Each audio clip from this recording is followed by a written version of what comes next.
কুয়াশাচ্ছন্ন শীতের সকালে গরম গরম মোমো খাওয়ার মজাই আলাদা।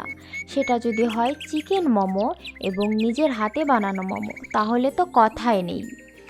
আসসালামু আলাইকুম, আমি ফারজান ইয়াসমিন শিখা। ওয়েলকাম টু শিখা রান্নাবান্না। আজকে আমি আপনাদের সামনে হাজির হয়েছি আবারও নতুন আরেকটি রেসিপি নিয়ে। সেটা হচ্ছে চিকেন মোমো। চিকেন মোমো খেতে আমরা কেনা ভালোবাসি।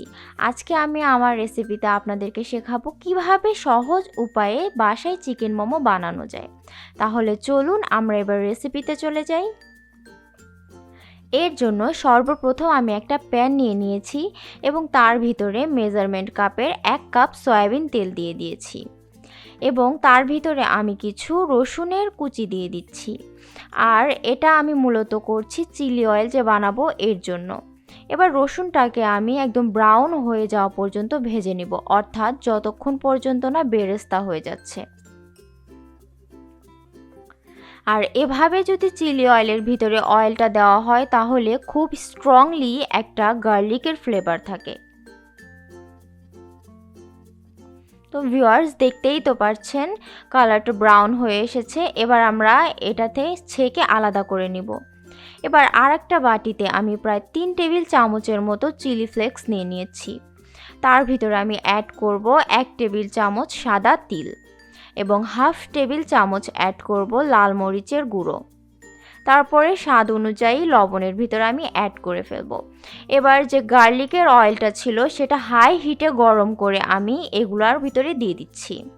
দেখতেই তো পারছেন কত সুন্দর বাবল উঠছে। আর ভিউয়ার্স, ট্রাস্ট মি, যখন এটা বানাবেন এত সুন্দর একটা ফ্লেভার ছড়াবে। যখন আপনারা বানাবেন তখনই বুঝতে পারবেন। তো এই তো তৈরি হয়ে গেল আমাদের চিলি অয়েল। এটাই কিন্তু মোমোর একটা সিগনেচার ডিশ, যেটা মাস্ট বি মোমোতে রাখার চেষ্টা করবেন, তাহলে টেস্টটা অনেক ভালো পাবেন। তারপর একটা বাটিতে আমি একটা আস্ত মুরগির ব্রেস্ট পিস নিয়ে নিয়েছি এবং ব্রেস্ট পিসটাকে আমি ব্লেন্ড করে নিয়েছি। আপনারা চাইলে কিমাও করে নিতে পারেন। এবার এর ভিতরে আমি অ্যাড করছি পেঁয়াজ কলি। পেঁয়াজ কলিটাকে আমি কুচি কুচি করে কেটে রেখেছি। তারপর এর ভিতরে আমি কাঁচামরিচ দিচ্ছি কুচি করে কাটা। তারপরে গার্লিক এবং জিঞ্জার। ভেজিটেবলের মধ্যে আমি অ্যাড করছি ক্যাবেজ অ্যান্ড ক্যারটস।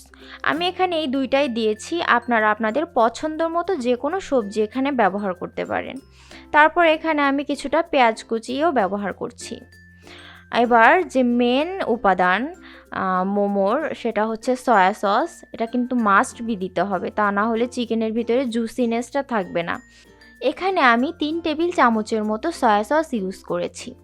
তারপর এখানে আমি অ্যাড করব প্রায় হাফ টেবিল চামচের মতো গোলমরিচের গুঁড়া এবং পরিমাণ মতো লবণ। আর লবণটা কিন্তু বুঝে দিতে হবে, যেহেতু সয়া সসের ভিতরে লবণ থাকেই। তারপর এবার এটাকে আমরা মিক্স করে নিব। দেখতেই তো পারছেন ভিউয়ার্স, দেখতে কত সুন্দর লাগছে আর খুব সুন্দর একটা ফ্লেভার ছড়াচ্ছিল এখান থেকেই। তারপর এবার আমরা মোমোগুলো বানিয়ে নিব। এর জন্য আমি এখানে মোমো শিট নিয়ে নিয়েছি। আর এই মোমো শিটটা আমি তেমন কিছুই দেইনি এর ভিতরে, জাস্ট লবণ দিয়ে আর নর্মাল টেম্পারেচারের পানি দিয়ে মেখে 20 মিনিটের মতো ডোটাকে রেখে দিয়েছিলাম। তারপরে সেখান থেকে আমি লেচি কেটে নিয়েছি। আর ভিউয়ার্স, দেখতেই তো পারছেন আমি কিভাবে মোমোগুলো বানাচ্ছি। মোমোর অনেকগুলো শেপ হয়, আপনারা আপনাদের পছন্দ অনুযায়ী যে কোনো শেপের বানিয়ে নিতে পারবেন। আমার কাছে এই শেপটা অনেক বেশি সহজ মনে হয়েছে, এর জন্য আমি এটাই করেছি।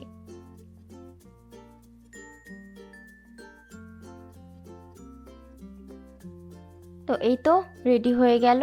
এবার আমি আপনাদেরকে আরেকটা শেপ করে দেখাচ্ছি।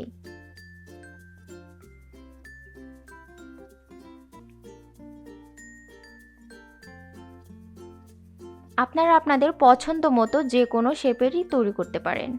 তো এই তো এটাও হয়ে গেল। এবার অফ ক্যামেরায় বাকি মোমোগুলো আমি বানিয়ে নিব। তো ভিউয়ার্স, দেখতেই তো পারছেন সবগুলো মোমো আমি বানিয়ে নিয়েছি। এবার এটাকে স্টিম করার পালা। তো এখানে আমি একটা রাইস কুকারের যে পট থাকে এবং রাইস কুকারের সাথে যে স্টিমারটা দেওয়া থাকে ওইটাই ব্যবহার করেছি। তারপর আমি প্রায় 10 মিনিটসের মতো কুক করে নিয়েছি।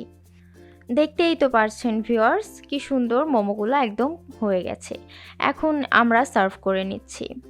তো এখানে দেখতেই তো পাচ্ছেন কত সুন্দর দেখা যাচ্ছে মোমোগুলোকে। এখানে আমি 2 ধরনের সস নিয়ে নিয়েছি, একটা হচ্ছে কেনা চিলি সস এবং আরেকটা হচ্ছে আমরা ভিডিও শুরুতে যে চিলি অয়েলটা বানালাম সেটা। তো দেখতেই তো পাচ্ছেন ভিউয়ার্স কতটা ইয়াম্মি দেখাচ্ছে। এবার আমি আপনাদেরকে একটা ছিঁড়ে দেখাচ্ছি। দেখেন ভিউয়ার্স একদম প্রপারলি কুক হয়ে গিয়েছে, কোনো ধরনের কাঁচা নেই। এবার আমি আপনাদেরকে একটু সসে ডিপ করে দেখাচ্ছি। প্রথমে আমি চিলি সসে ডিপ করে দেখালাম, এবার আমি একটু চিলি অয়েলেও ডিপ করে দেখাচ্ছি আপনাদেরকে।